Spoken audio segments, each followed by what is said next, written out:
Pada slide pertama ini, kita diperkenalkan dengan topik utama, yaitu laporan keuangan pada perusahaan dagang. Laporan keuangan menjadi alat penting bagi perusahaan untuk mengetahui kondisi keuangan secara keseluruhan. Lewat laporan ini, kita dapat melihat bagaimana perusahaan mengelola aset, kewajiban, modal, serta hasil operasionalnya. Jenis-jenis laporan keuangan. Slide ini menunjukkan jenis-jenis laporan keuangan yang digunakan perusahaan dagang. Ada laporan laba rugi, laporan perubahan modal, dan neraca. Ketiga laporan ini saling berkaitan satu sama lain. Selain itu, kita juga akan mempelajari cara menghitung penjualan bersih, HPP, pembelian bersih, barang tersedia untuk dijual, serta laba bersih sebelum dan sesudah pajak. Semua ini diperlukan untuk menyusun laporan keuangan yang lengkap. Pentingnya laporan keuangan. Laporan keuangan memiliki peranan penting dalam perusahaan. Melalui angka-angka di dalamnya, kita bisa mengetahui posisi keuangan dan kinerja perusahaan. Menurut standar IFRS, ada 4 laporan utama. Yang pertama, laporan laba rugi.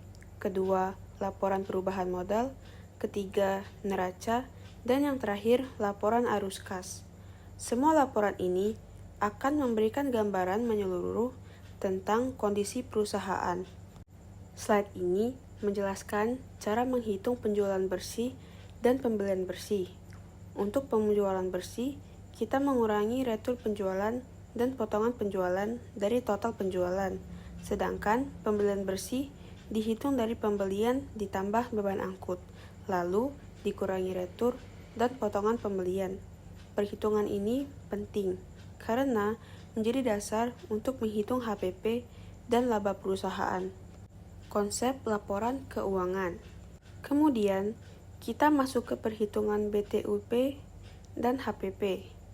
Barang tersedia untuk dijual dihitung dari persediaan awal ditambah pembelian bersih. Selanjutnya, HPP diperoleh dari BTUD dikurangi persediaan akhir. HPP ini nantinya digunakan untuk menentukan laba kotor perusahaan. Laba kotor dan laba bersih sebelum pajak. Slide ini menjelaskan bagaimana cara menghitung laba kotor dan laba bersih sebelum pajak. Laba kotor diperoleh dari penjualan bersih dikurangi HPP. Setelah itu, kita kurangi total beban seperti beban sewa, gaji, perlengkapan, penyusutan, dan beban lainnya. Hasil akhirnya adalah laba bersih sebelum pajak. Laba bersih sesudah pajak dan modal akhir. Laba bersih sesudah pajak diperoleh dari laba sebelum pajak dikurangi beban pajak. Jika perusahaan memperoleh laba, maka modal akhir dihitung menggunakan rumus modal awal ditambah laba kemudian dikurangi dengan PRIF. Angka modal akhir ini akan masuk ke dalam laporan perubahan modal dan neraca. Laporan laba rugi. Pada slide ini ditunjukkan bentuk laporan laba rugi perusahaan dagang. Laporan ini memuat penjualan bersih, HPP, laba kotor, dan semua beban yang mengurangi laba. Dari sinilah kita mengetahui apakah perusahaan mengalami laba atau rugi pada periode tertentu. Selanjutnya, ada laporan perubahan modal. Slide ini menunjukkan bagaimana modal pemilik berubah dari awal hingga akhir periode.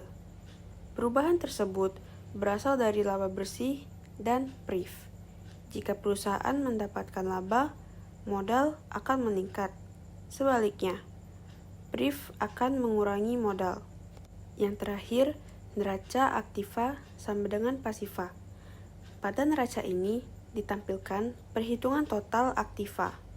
Aktiva merupakan sumber daya yang dimiliki perusahaan, seperti kas, asuransi dibayar di muka, piutang dagang, persediaan, perlengkapan, sewa dibayar di muka, hingga peralatan yang dikurangi akumulasi penyusutan. Total aktiva harus seimbang dengan total pasiva. Terima kasih sudah menonton video ini. Semoga video ini mudah dipahami oleh kalian. Terima kasih.